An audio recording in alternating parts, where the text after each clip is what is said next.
now time for a very special keynote address by Dr. Ullas Karanth. A few words about him.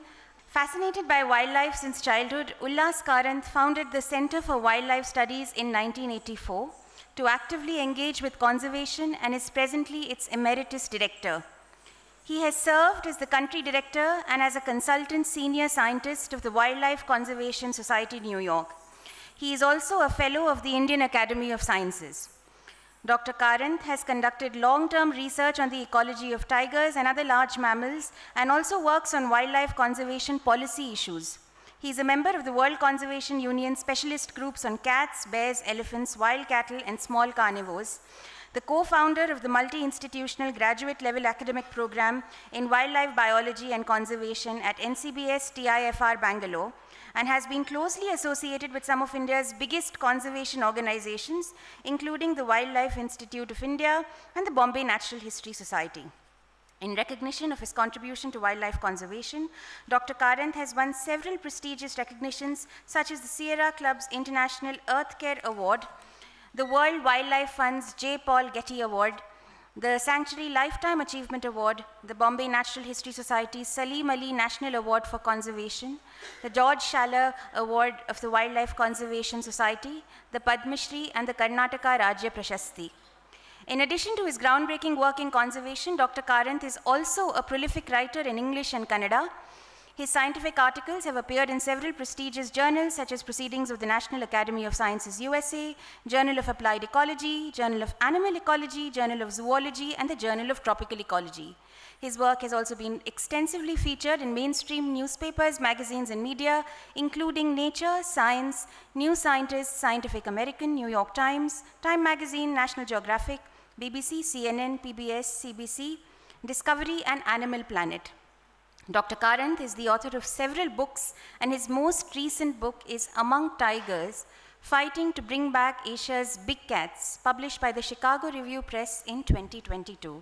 You can get his books, as well as books of all the other speakers today at the Yatta Galata and Funky Rainbow pop-up bookstores adjacent to the main hall. So could we now please put our hands together for Dr. Karanth. Dr. Karanth.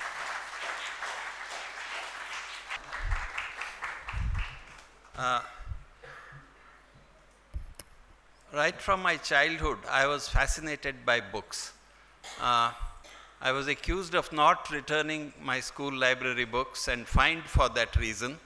And the book was Jim Corbetter's Man-Eaters of Kumaun.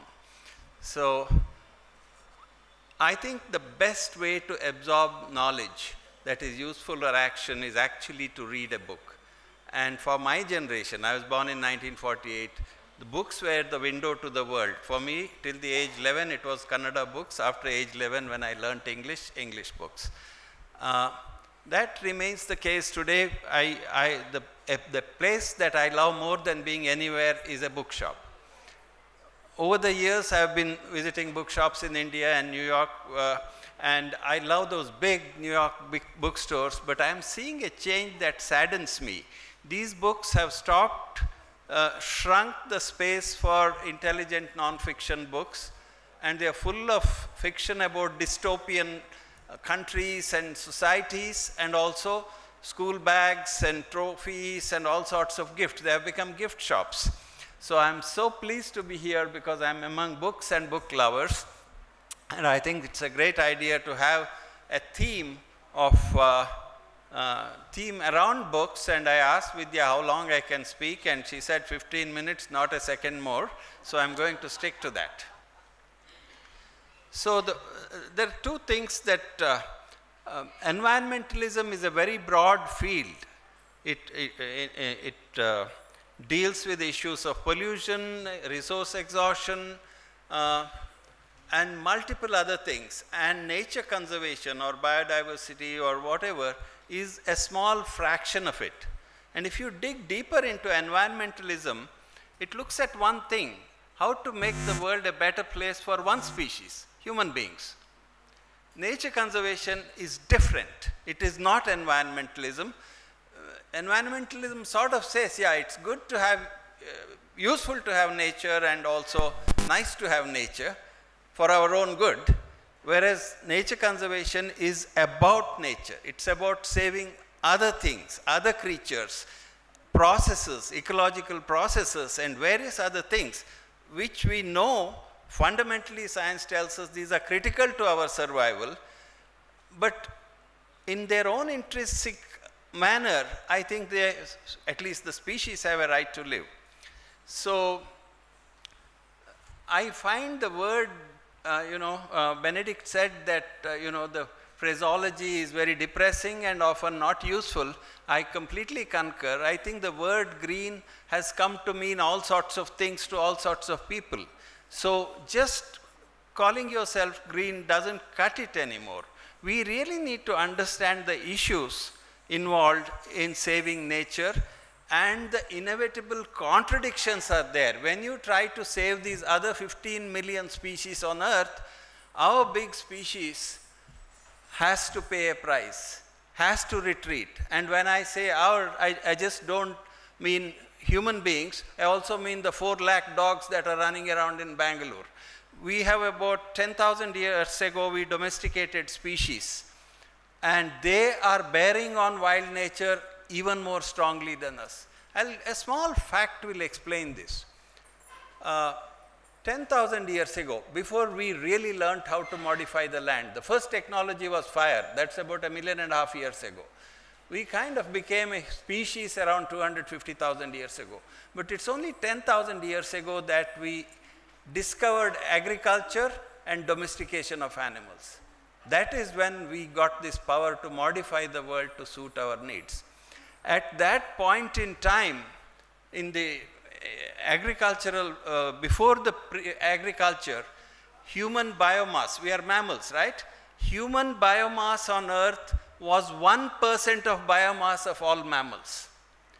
After we discovered agriculture, human biomass became 30% of all mammal biomass on Earth. And after we added our domestic animals and they proliferated, between the domestic animals and us, our 10 or 15 domestic animals and us, one species, we occupy 96% of the world's mammalian biomass. All the wonderful creatures, the tigers, the elephants, whatever else out there, blue whales, insects, occupy 3.5%. You look at the fraction of the land.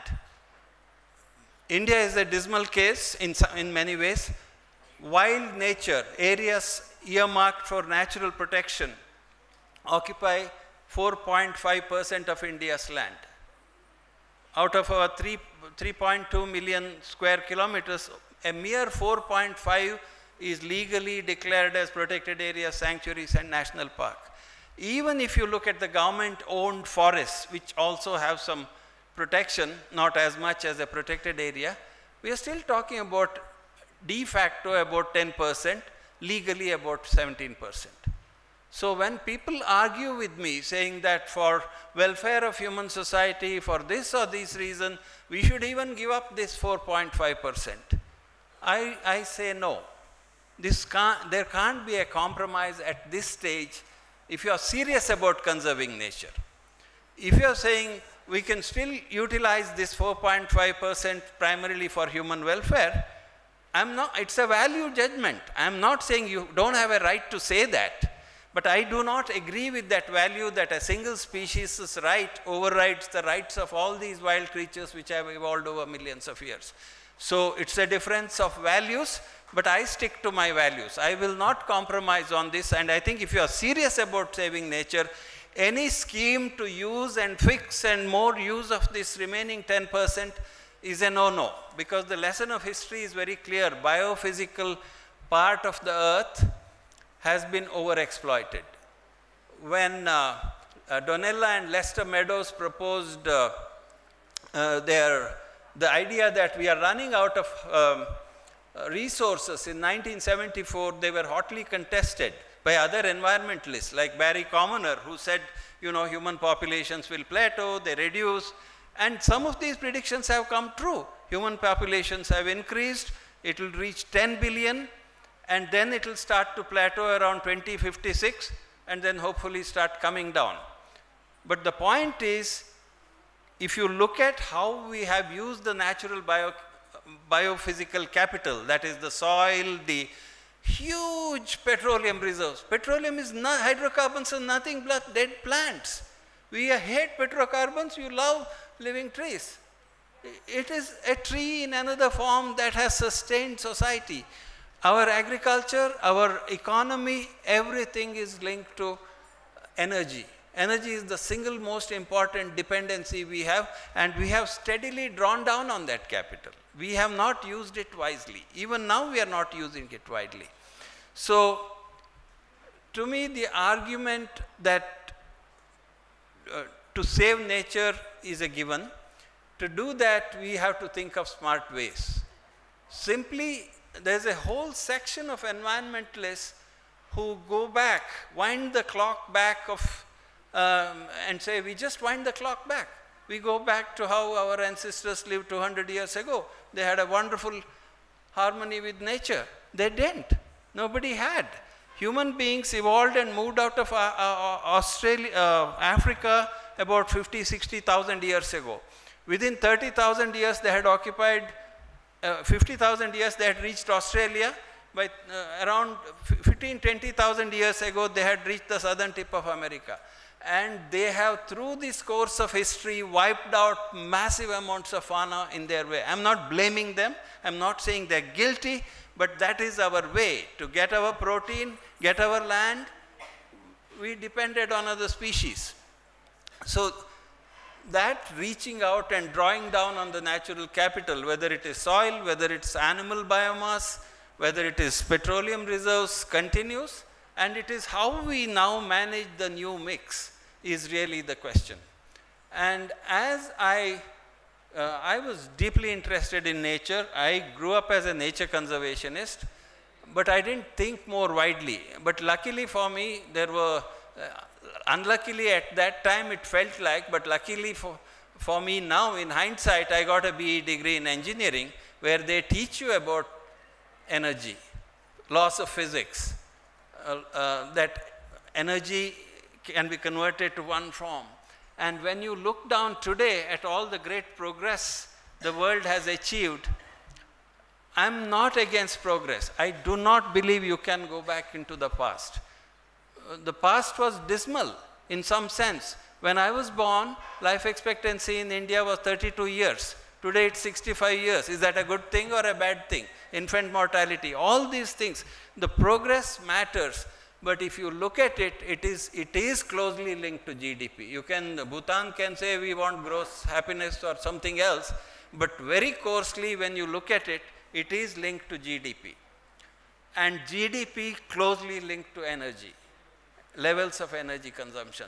So when you try to save land for nature, what it means is to save it free for nature, you have to use the other land which is outside this 4% or 10% or some other fraction more efficiently. Today what is pushed nature back are two human land uses. One is agriculture, which has been the biggest expansion. Even after independence, our net sown area was 100 million hectares. It's 150 now. And we are kind of barely holding on to that boundary. So spread of agriculture, secondly, production of energy. Not just petroleum, the big dams that feed the country, the space they have occupied is incredible. You can't deny they are needed. All I am saying is, if you are serious about conserving nature, you have to think of alternate ways of making agriculture efficient, produce more from less land, making energy production more efficient, again from less land and less use of the energy resource you are using. Just saying simply green doesn't work. And the context is very different. India is very different. Saudi Arabia is very different. Some other country, Russia, China is different. So I'm not going to kind of go into the depth of how these allocations of land and extraction of resources should be planned. All I am saying is they have a huge impact on whether we will save nature or not. Whether we save ourselves is not. There are two two views. Some people say we are doomed, and I don't agree with that dismal view, but although there is a lot of reason for that concern, but we do need to, if we are serious about nature, we do need to think of all these other options. And thinking along these lines, two people who influenced me very, very deeply.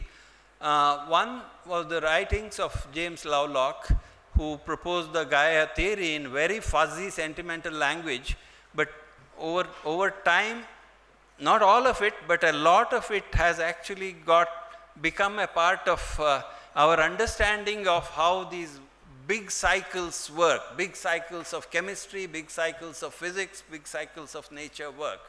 And Lovelock was very, very clear on one thing. If you read all his books, The Vanishing Face of Gaia was the last one.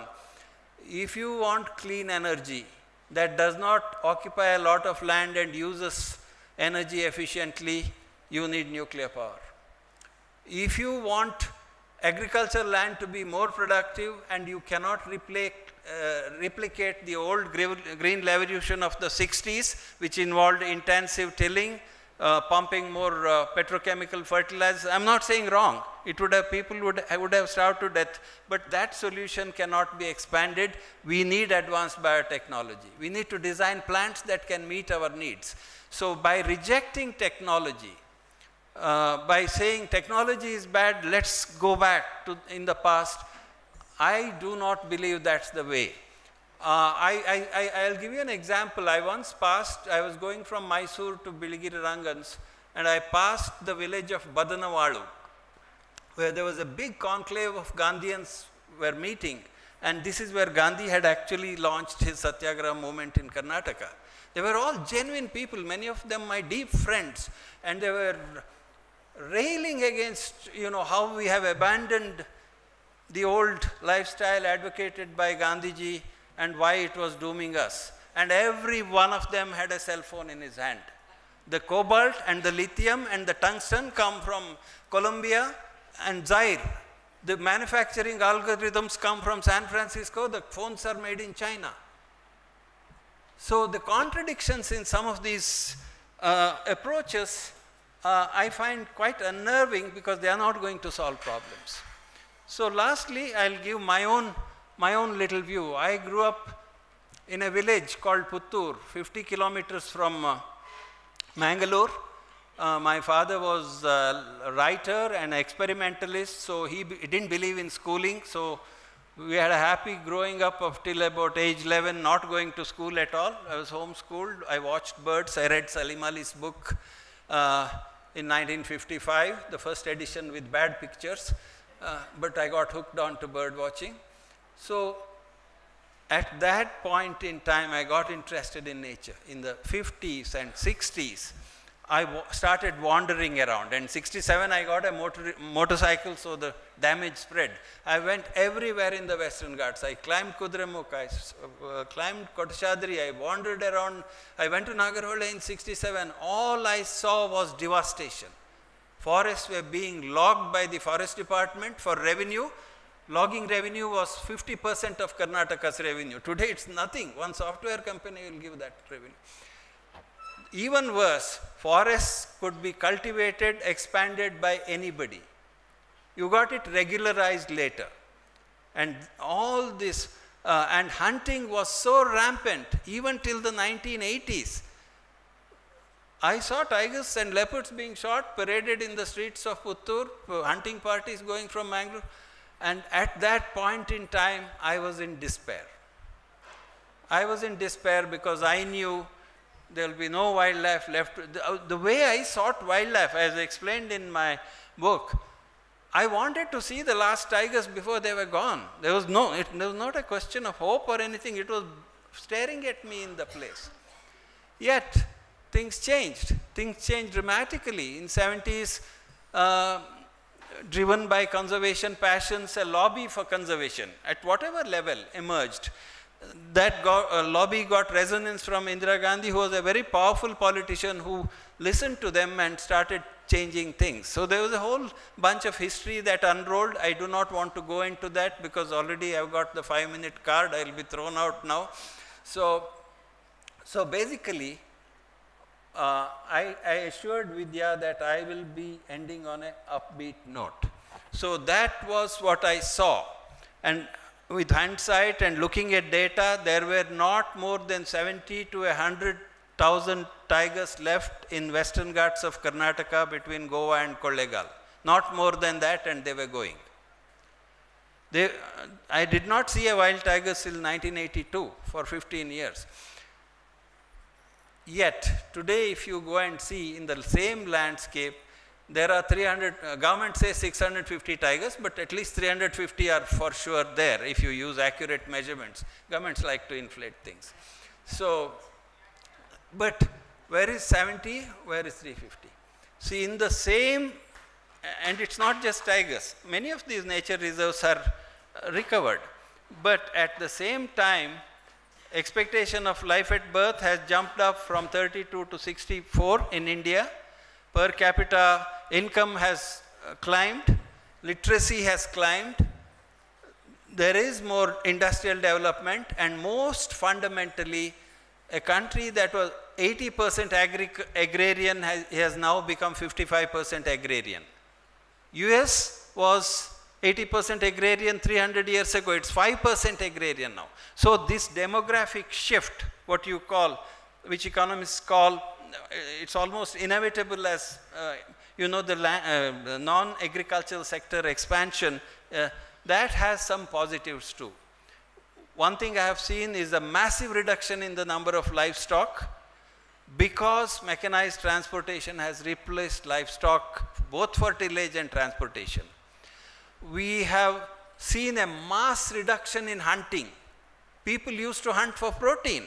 That's gone now, more or less, because farm chicken and chicken centers have sprung up everywhere. People haven't stopped eating protein, but they have switched. So these, and the crop productivity has increased, many other things.